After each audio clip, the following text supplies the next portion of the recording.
ইতালিতে বসবাসরত বিশ্বের বিভিন্ন দেশের অবৈধ অভিবাসীদের শ্রমিকদের ভাগ্যের চাকা পরিবর্তন হতে যাচ্ছে সুনির্দিষ্ট দুটি ক্যাটাগরিতে গত ১লা জুন থেকে শুরু হয়ে আগামী ১৫ জুলাই পর্যন্ত আবেদন করা যাচ্ছে। তবে বেঁধে দেওয়া নিয়মে অনেক অবৈধ অভিবাসী এমন সুযোগ থেকে বঞ্চিত হওয়ার আশঙ্কাও রয়েছে। এ বিষয়কে কেন্দ্র করে ইতালির বিভিন্ন অঞ্চল ও শহরগুলোতে চলছে বিভিন্ন দেশের কমিউনিটি বৈধ অবৈধ অভিবাসীদের মানববন্ধন ও জনসমাবেশ।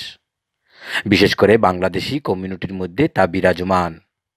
এরই ধারাবাহিকতায় কোনো প্রকার জটিল শর্ত নয়, সহজ শর্তে বৈধতা হোক সকল প্রবাসীদের জন্য, এমন দাবিতে ইতালির জেনোভা শহরের পিয়াজ্জা কারিকামন্তে অনুষ্ঠিত হয়েছে মানববন্ধন ও জনসভা।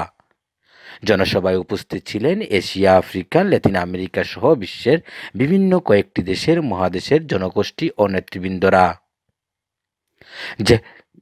জেনেভা তরুণ সংঘের আয়োজনে জনসভায় উপস্থিত ছিলেন সেলিম দেওয়ান, মাইনুদ্দিন, সজীব শিকদার, ওমর ফারুক ও তারিকুজ্জামান।